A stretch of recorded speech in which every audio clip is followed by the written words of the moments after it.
महोदय, आपने मुझे बजट 2022-2023 पे मुझे बोलने का जो मौका दिया है, सबसे पहले तो मैं आप सबको बहुत बहुत धन्यवाद देना चाहूँगा।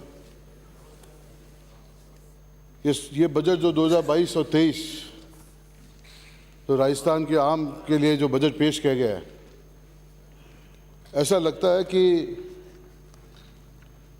सरकार के पास जेब में तो 1 रुपया है और खर्च करने विभिन्न योजनाओं के तहत वो 1000 रुपये खर्च करना चाहती है। इससे साफ जाहिर होता है कि सरकार कर्ज पर कर्ज लेकर राजस्थान के आम व्यक्ति को हजारों की कर्ज पर छोड़ के मतलब जाना चाहती है। 2013 में जब हमारी सरकार गई 18 में, तो राजस्थान पर 2,25,000 करोड़ की कर्ज था, जिसमें उदय योजना का 62,000 करोड़ रुपए जो सरकार ने अपने खाते में लिया, उसको शामिल करते हुए 2,25,000 करोड़ रुपए कर्ज था। और जब ये बजट जब खत्म होगा 2023 का, लगभग मैं समझता हूं कि 6.5 लाख करोड़ रुपए कर्ज में राजस्थान के आम व्यक्ति पर कर्ज होगा। 58,000 करोड़ तो आज डिस्कॉम पर कर्जा है और 33,000 रुपये आज डिस्कॉम से उत्पादन और रिन्यूएबल एनर्जी और जितने भी प्राइवेट सेक्टर में जो बिजली पैदा कर रहे हैं वो डिस्कॉम से मांग रहे हैं। तो लगभग मात्र डिस्कॉम पर 90,000 रुपये का कर्ज आपके अभी सीधा आपके ऊपर है। ये तो वो बात रही कि उधार में घी लाओ, पीते जाओ और घर को बेचते जाओ। हमने तो जो किया वो आप जो 5 साल में, तो आप 3 साल में जो कर दिया है, बीच में इंटरव्यू नहीं करें। आपने जो 3 साल में कर दिया वो आने वाले समय में जनता बताइए आपको। सरकार हकीकत में वाह-वाही लूटना चाहती है, पर हकीकत क्या है सरकार की? मैं भी 5वें बार विधायक हूं, मैं ग्रामीण क्षेत्र में रहता हूं, एक गांव से बड़ा होकर यहां तक पहुंचा हूं। हकीकत में गवर्नेंस नाम की कोई चीज नहीं है। मंत्री तो ये हालत हो गए कि जो हमारे मंत्री जो जिले के प्रभारी है, इनके तो 8-8 महीने 9-9 महीने में उनके दर्शन होते हैं। मुख्यमंत्री स्वयं 2 साल बाद घर से बाहर निकले, तो आप साहब समझ सकते हो कि सरकार कैसे चल रही है, निचले स्तर पर कैसे सरकार चल रही है। 2 साल हो गए मुख्यमंत्री को जनता से संपर्क हुए हुए। कोविड एक बहुत बड़ा बहाना था, मंत्रियों के लिए बहुत बड़ा बहाना था। तब जाके आप लोग कभी अपने प्रभार क्षेत्र में जाते नहीं हो। जनता की क्या तकलीफ है? हकीकत की बात है कि आपके 4 पटवार सर्कल पर 1 पटवारी है। 4 आपके पंचायतों पर 1 ग्राम विकास अधिकारी है। प्रशासन गांव के संग आपने उसकी बहुत वाहवाही लूटी। हकीकत ये बात है कि इस प्रशासन गांव का संग अल्टीमेट फेलियर था। आपके टेस्ला स्ट्राइक्स पे थे, आपके पटवारी स्ट्राइक पर था, आपका आरआई स्ट्राइक पर था। पटवारी ने स्ट्राइक ली तो उसने कहा कि मैं पास का जो पटवार सर्कल पे काम नहीं करूंगा। ये तक हालत थी कि आपके ग्राम सेवक भी हड़ताल पर चले गए। आधा क्राइम बीत गया हड़ताल में, लोगों ने अपना विश्वास खो दिया। और मैं लगभग सभी कैंप पे जाने का मुझे मौका मिला कि हम तो फ्री थे, हम तो कैंप में जाए, लोगों के दर्द सुने। और दर्द सुनने के बाद ये हुआ कि लोग कैंपों में जाना बंद हो गया। कैंप में क्या हुआ कि लोगों ने ये तय कर लिया, प्रशासन ने, कि अपने कैसे फुलफिल करें इसको। 3-4 तो बंटवारा कर लिया, 2-3 एक पालनहार बना दिए, 2-3 एक पेंशन बना दी। और पंचायत ने जो मेहनत करके जो उन्होंने प्रस्ताव तैयार किए थे नई आबादी के लिए, या नए खेल मैदान के लिए, या नए गोचर के लिए, या ओरन के लिए, या अतिक्रमण हटवाने के लिए, वो आज सब प्रशासन गांव के संग के जो सब पुलिंदा बंदा हुआ पड़ा है, आज दिन तो उस पंचायत के सरपंच को ठगा हुआ महसूस हो रहा है। प्रशासन शहर के संग ऐसा लगता था मतलब हाँ हर गरीब को पट्टा मिल जाएगा। 269 में मतलब आपने पट्टे दिए, मामूली पट्टे, मतलब मेरे विधानसभा में 3 नगर पालिका है, एक एक नगर पालिका से स्टेट ग्रांट, कच्ची बस्ती और आपके 269 के पट्टे, मात्र 200 पट्टे एक एक नगर पालिका में लोगों को मिले। लोग चक्कर काट रहे हैं आपके नगर पालिका में। 99 की पूर्व कॉलोनियाँ जो आपने पूर्व सरकार में मतलब आपने इसको मतलब कर लिया था, उसके भी पट्टे अभी तक जारी नहीं हुए।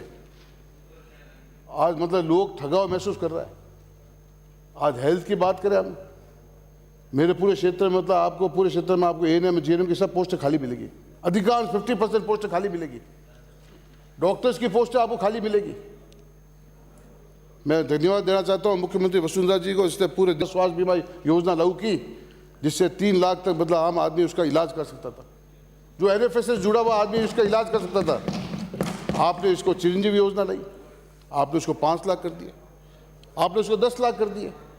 मैं धन्यवाद देना चाहता हूं मुख्यमंत्री, आपने 10 लाख कर दिए, पर झूठी वाहवाही लेने से कुछ नहीं है। अधिकांश मेडिकल कॉलेज और प्राइवेट हॉस्पिटल्स आज भी चिरंजीवी योजना से जुड़े नहीं है।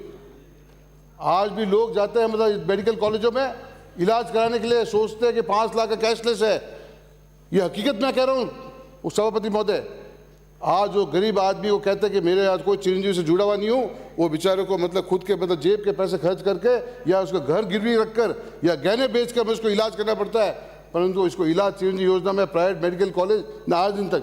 क्यों पूछा मैंने कि सरकार भामाशाह में तो हमको आईसीयू बेड में 500 रुपये देती है और हमारी कॉस्ट पड़ती है 4,500। आपने ऐसे कई ऑर्गन ट्रांसप्लांट की बात कर रहे हो आप। मैं आपसे सदन से ये पूछना चाहता हूँ सभापति महोदय, क्या 200 विधायक हम यहाँ बैठे हैं, अगर हमारे में किसी का ऑर्गन फेल हो जाए, हमारे परिवार का किसी का ऑर्गन फेल हो जाए, आज मैं तो किडनी की बात कर रहा हूँ, राजस्थान में हम कौन सा व्यक्ति इस विधानसभा में रहेगा जो अपने ऑर्गन को ट्रांसप्लांट इस राजस्थान में कराएगा?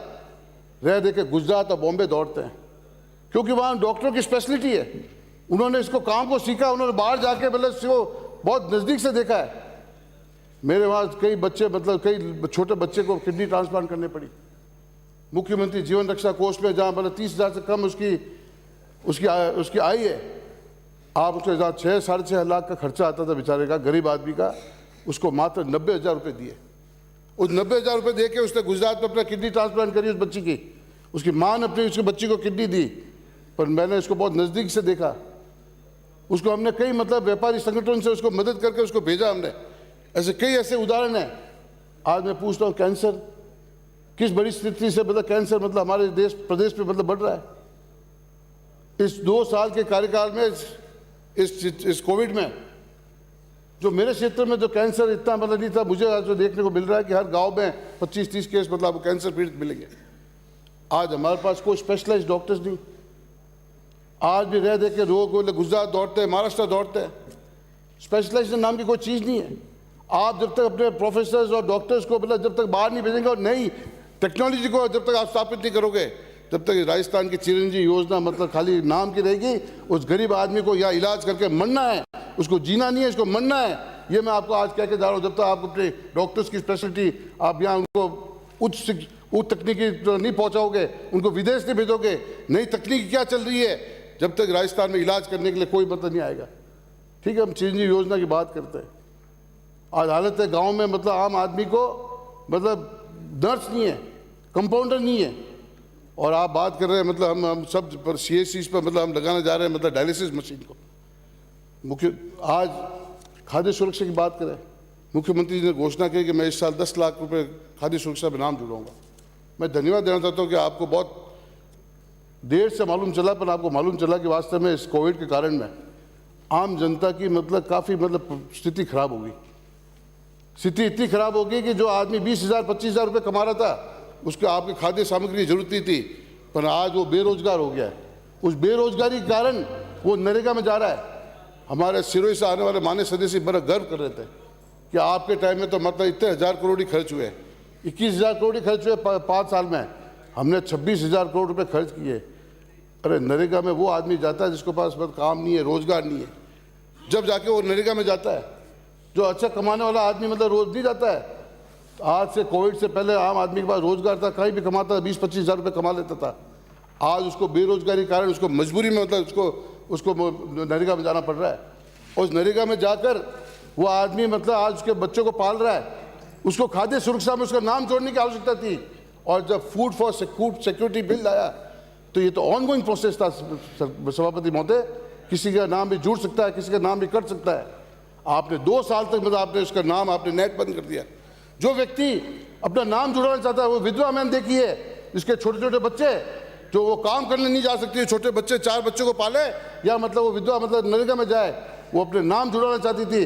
पर 2 साल तक वो विधवा मतलब घूमती रही कि मेरा नाम जुड़वाओ, पर इस शासन में कोई सुनने वाला नहीं थी। और आज जब 3 साल खत्म होना है और चौथा बजट जब आपका पेश हुआ, जब आपको महसूस होता है उस विधवा के दर्द, जब जाके आप उसका 10 लाख आप जैसे बहुत बड़े काम कर रहे हो। ये एक ऑनगोइंग प्रोसेस था जिसमें आपने फूड सिक्योरिटी बिल है, जिसमें आपने इस बिल के साथ मतलब आपने गलत काम किया है। आप उसको रोक नहीं सकते। अगर मेरे जैसे व्यक्ति इसमें नाम जुड़ा हुआ है तो आप मेरा नाम कटवाते और उस गरीब आदमी का नाम जोड़ते जो वास्तव उसके लिए मतलब उसका सुनिश्चित होता कि उसको वास्तव गौ मिलना चाहिए था। आपने कैसे रोक दिया? 2 साल तक आपने नेट बंद कर दी या आपने आम जनता के साथ खिलवाड़ किया। मैं आज मुख्यमंत्री से निवेदन करना चाहूँगा, आज फसल बीमा योजना मेरे क्षेत्र में 2020-21 में लगभग 700 mm बरसात हुई। मेरे पूरी मतलब खरीफ की फसल खराब हो गई। और इस साल मतलब पूरे पश्चिमी राजस्थान आप सबको मालूम है कि बरसात नहीं हुई। पर आज दिन तक किसानों ने जो फसल के बीमा जो दिया है, आज दिन तक उनको अनुदान भी नहीं मिला और उनको आज दिन तक फसल बीमा की राशि नहीं मिली। ऐसा लगता है कि सरकार और बीमा कंपनी दोनों एक है ताकि जनता को उसको फायदा नहीं मिले। दोनों एक होकर आज मैं पाली जिले को मैं आपको कहना चाहता हूं, पूरे बाली तहसील को 2020-21 में मात्र किसानों को 4 लाख रुपए का मतलब फसल बीमा मिला है। आप सोच सकते हो जहां मतलब फसल की पूरी बर्बादी हो गई। इतनी अधिक बरसात हुई कि वो किसान में उसको काटने की जरूरत महसूस नहीं हुआ। आज हालत है। आप कह रहे हो कि मैं कृषि बजट दिया, आपने कृषि बजट को मतलब आपने क्या किया? वो की वो योजनाएं जो ड्रिप और स्प्रिंकलर, फार्म पाउंड, जो पहले चल रही थी वो की वो योजनाएं, आपने क्या किसानों को किसान सम्मान निधि जैसे कोई पैसे दिए क्या? उसको मजबूत करने के लिए, उसको खेती के लिए पैसे दिए क्या? आज पूरे रबी फसल में पूरे राजस्थान में किसान चिल्लाता रहा कि डीएपी नहीं है, यूरिया नहीं है। आपने कहा, आपने ध्यान ही नहीं दिया। किसान अपने फसल बो नहीं सका इस रबी की फसल में, क्योंकि पूरे राजस्थान में मतलब आपने डीएपी और यूरिया की सप्लाई आपने दी। कलेक्टर से बात करें, उच्च अधिकारी से बात करें कि आप नहीं हो तो वो खाद ले लो, वो खाद यूज कर लो। आप वो खाद मिल रहा है, किसान को चाहिए डीएपी, किसान को चाहिए एनएसपी, और आप कह रहे हो कि आप वो खाद ले लो। कभी उस आदमी ने उसका खाद का यूज भी नहीं किया है, उसको आप मजबूरी में खाद दे रहे हो। यूरिया की कमी, इससे आम किसान को कितना नुकसान हुआ है, सरकार उसकी भरपाई करने के लिए तैयार है क्या? आज पूरे रबी की फसल में पूरे राजस्थान में किसानों को डीएपी और यूरिया का शॉर्टेज था और सरकार को मालूम था कि मुझे इस टाइम मतलब आवश्यकता है, पर सरकार उसको दे नहीं सकी। दूसरी बात, आप अभी कह रहे हो कि हम पूरे राजस्थान में 22 जून जनवरी तक जितने भी कनेक्शन हम दे देंगे। आपने फर्स्ट बजट में 50,000 कनेक्शन दिए, सेकंड बजट में 40,000 कनेक्शन दिए, थर्ड बजट में वापस आपने 40,000 बजट दिए। आपके कनेक्शन हो गए 2,40,000। ये जितने भी कनेक्शन हुए हैं ये आउट ऑफ प्रायोरिटी कनेक्शन हुए हैं। लोगों ने मजबूरी में, जो आप कनेक्शन नहीं देना चाह रहे थे, 9 साल का गैप हो गया। जो 2012 का कनेक्शन हम छोड़ के गए थे, आप 2012 खत्म नहीं कर सके। माननीय अध्यक्ष सभापति महोदय, 2012 3 साल में खत्म नहीं कर सके, और आज आपने छेड़ दिया कि हम 3,48,000 कनेक्शन जो पेंडिंग है वो उसको पूरा हम पूर्ण करेंगे।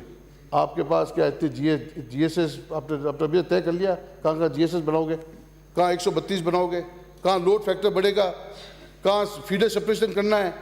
और सबसे बड़ी बात है कि केंद्र सरकार मतलब डिस्कॉम को मतलब अभी स्ट्रेंथनिंग करना चाहती है, उसकी मतलब फीडर सेपरेशन का प्रोग्राम लाना चाहती है, पोस्ट पेड प्रीपेड मतलब मीटर्स लगाना चाहती है, आपके पूरे इस चीज़ को मतलब आपके पूरे जीएसएस बनाना चाहती है। आपके अभी तक आपके डीआरसी की बैठक नहीं हुई, चीफ सेक्रेटरी की अध्यक्षता में बैठक होती, कैबिनेट की बैठक नहीं हुई, जहां मतलब आप उसको ये कहोगे केंद्र सरकार को कि हम इसको लॉसेस को 15% तक लेके आएंगे। 28,000 करोड़ का प्रस्ताव मतलब डीपीआर बना के आपने केंद्र सरकार को भेजी केंद्र सरकार मतलब 28,000 करोड़ इस डिस्कॉम को देना चाहती है, परंतु मतलब आपने डीआरसी बैठक चीफ सेक्रेटरी का अध्यक्षता में करी नहीं, आपने कैबिनेट की बैठक बुलाई नहीं, और इसके बाद जो आपने कह रहे हो कि मतलब हम मतलब उसके 3,500 करोड़ फीडर सप्रेशन में खर्च करेंगे। ये सब केंद्र सरकार का 60% तो मतलब आपको एड है, 30% मतलब आपको पीएफसी आपको फाइनेंस कर रहा है, और 10% मात्र आपको सरकार को लगाना है। एक एग्रीकल्चर कनेक्शन पर 2 लाख रुपए का खर्चा है सभापति महोदय। जब 4 लाख कनेक्शन राजस्थान में करने जा रहे हो आप बिना मतलब आपकी प्लानिंग, आज जिस किसान ने 1.5 साल पहले जो डिमांड भरा है उसको आज दिन तक कनेक्शन नहीं दे पाए आपकी सरकार ने। उस कभी तो पोल नहीं है, कभी इंसुलेटर नहीं है, कभी केबल नहीं है। आज 1.5 साल से वो डिमांड लेकर किसान घूम रहा है, उसको तो आप कनेक्शन दे नहीं सके। और अभी आप कह रहे हो बूंद बूंद के तहत जहाँ उस किसान ने पूरा पैसा जमा किया, पूरा लाइन का पैसा जमा किया, उस 1.5 साल तक किसान को मतलब आपने उसका कनेक्शन नहीं दे पाए, और सरकार वादा कर रही है कि 2 साल में हम 4 लाख कनेक्शन मतलब आम किसान को देंगे। आपके पास क्या मैनेजमेंट है आपके पास? और अभी तो आपके पास सबसे बड़ी बात है कि आपने हमेशा कोल का पैसा आपने कभी दिया ही नहीं, टाइम पर दिया नहीं, हमेशा कोल की शॉर्टेज था। हमेशा गाइडलाइंस देती है एमओएफ की कि सब जहाँ भी बिजली थर्मल पावर है वहाँ 1 महीने कोल का स्टॉक रहना चाहिए। आपने पैसा नहीं दिया, आपके पास कोल आया नहीं। आपके पास जो अडानी से जो कोल आना चाहिए, जो मेजर आपके सुपर क्रिटिकल प्लांट्स है, उसके पैसे नहीं पहुंचे, उसके भी आपका कोल नहीं था। जब जाकर आपको 17 रुपये 18 रुपये में आपको बिजली खरीदनी पड़ी, जो मैं समझता हूं कि आम जनता की खरी कमाई का पैसा आपने मतलब बिना प्लानिंग के कारण वो मतलब आज मतलब वो 17 रुपये में आपने बिजली खरीदी और डिस्कॉम को हज़ारों के घाटे में मतलब आपने उतारा। मेरा आपसे निवेदन है सरकार से कि मैं जहाँ तक समझता हूँ कि सरकार को मतलब गहराई से मतलब निचले स्तर पर काम करे। आज वर्चुअल इनॉग्रेशन होता है, सीएम साहब बैठ के एक दिन ही वर्चुअल पूरे जिले का इनॉग्रेशन कर रहे हैं, हमारे मंत्री भी वर्चुअल इनॉग्रेशन कर रहे हैं। और वर्चुअल इनॉग्रेशन से जनता के बीच में जाने में बहुत फर्क आएगा। आप जब जनता के बीच में जाके खड़े होगे, जब आपको 4 समस्या आपको उसकी सुननी पड़ेगी, आपको उसकी 4 बातें सुननी पड़ेगी, और हकीकत को आपको जब पता लगेगा कि जब जाके आप खुद जाके वहाँ जाके उद्घाटन करोगे या शिलान्यास करोगे, वर्चुअल यहाँ बैठे बैठे आप वर्चुअल कर रहे हो, इससे जनता पर कोई, जनता तो आज बहुत पीड़ित है। और मैं आपको आज विश्वास कहता हूँ कि जिस दिन मतलब आप 20 सीट लेकर आए थे, आने वाले 2023 में ये 2013 का जो बजट था ना, ये इसी तरह का बजट था। आपने कुछ नहीं छोड़ा था, पर आपकी सीटें आई थी मात्र 21। और मैं आपको आज कह के जा रहा हूँ कि जनता की भावना, जो हम जनता के बीच में रहते हैं, अगर वापस आप यहाँ 21 में नहीं आओ तो मैं आपको यहीं बैठा मिलूंगा। आपको 21 सीट पर आप यहाँ नहीं आओ तो मैं जनता का जो दर्द है, जनता की जो पीड़ा है, आपने अभी तक उसको समझा नहीं है। आपने खाली वर्चुअल रैली, वर्चुअल मीटिंग ये कर करके टाइम पास किया है। और ये वर्चुअल रैली और वर्चुअल मीटिंग आपको हकीकत आपको बता देगी कि आपका धरातल कहाँ है। तो मेरा आपसे अनुरोध है कि मैं मेरे क्षेत्र की कुछ मांगे आपसे बताना चाहूँगा। एडीएम कोर्ट, बाली विधानसभा में जिले में दो एडीएम कोर्ट है, एक तो सीलिंग कोर्ट है और एक है एडीएम कोर्ट। सीलिंग के केसेस जब खोले थे भैरव सिंह जी ने, जब 93-98 में जब 900 केस थे, आज मात्र 50 केस है। आपके ऊपर एक्स्ट्रा बर्डन नहीं आएगा। उस सीलिंग एडीएम कोर्ट को खत्म करके अगर बाली में अगर एडीएम कोर्ट खुल जाता है तो बाली मतलब पुराना सब डिवीजन का आईएएस बैठता था। दूसरे मेरे देशुरी में और रानी पूरे ब्लॉक में, ये दोनों नज़दीकी ब्लॉक में एक भी महाविद्यालय नहीं है। मैं मुख्यमंत्री से चाहूँगा कि आप मतलब देशुरी में भी मतलब एक महाविद्यालय खोले जाए। जब आप जोजावर में महाविद्यालय कन्या विद्यालय खोल सकते हो तो देशुरी और रानी तो बहुत बड़ा ब्लॉक है, उसमें मतलब महाविद्यालय खोलना बहुत जरूरी आवश्यकता है। और बाली में मतलब संकाय के वाणिज्य और विज्ञान संकाय मतलब अभी तक नहीं है, इसलिए वे बाली महाविद्यालय में से दिए जाए। दूसरे पूरे देशुरी ब्लॉक में एक भी उप तहसील नहीं है, इसलिए मैं अनुरोध करता हूं कि आप उप तहसील सादरी और नाडोल में एक उप तहसील खोली जाए। साथ ही मतलब मैं घोषणा की, हमारे पास उसकी स्वीकृति भी आ गई उप जिला हॉस्पिटल की। आज दिन तक मतलब उस जिला हॉस्पिटल में नहीं तो कोई पीएमओ लगाए, नहीं एक एक्स्ट्रा डॉक्टर लगाए, नहीं अभी तक उसके ज़मीन के बारे में कोई मतलब कहाँ नया हॉस्पिटल बनाया जाएगा, नहीं इसकी कोई फाइनेंशियल सैंक्शन आई है। सैंक्शन तो आ गई हॉस्पिटल की, उसके फाइनेंशियल सैंक्शन भी आ गई, पर आज तक आपने पीएमओ लगाई नहीं, आज अब तक डॉक्टर लगाए नहीं। दूसरा मेरे एक हिसाब से अनुरोध है, तो मैं सामाजिक न्याय से बात करना चाहता हूँ कि जब आप अनाथ पालनहार बच्चों को अगर आप 1500-2500 रुपये अगर आप देते हो तो विधवाओं के जो बच्चे हैं, जो 3 बच्चे जिसको पालनहार से जो मिलता है, मुख्यमंत्री वसुंधरा जी ने पालन योजना 2003-2008 में प्रारंभ की थी। आज 2004 से उनको मात्र 1,000 रुपए मिल रहे हैं, कृष्णा पूनिया। उनका भी 1,500 रुपए बढ़ाया जाए, ये मैं आपसे निवेदन करना आया हूँ। बहुत बहुत धन्यवाद। जय हिंद, जय भारत।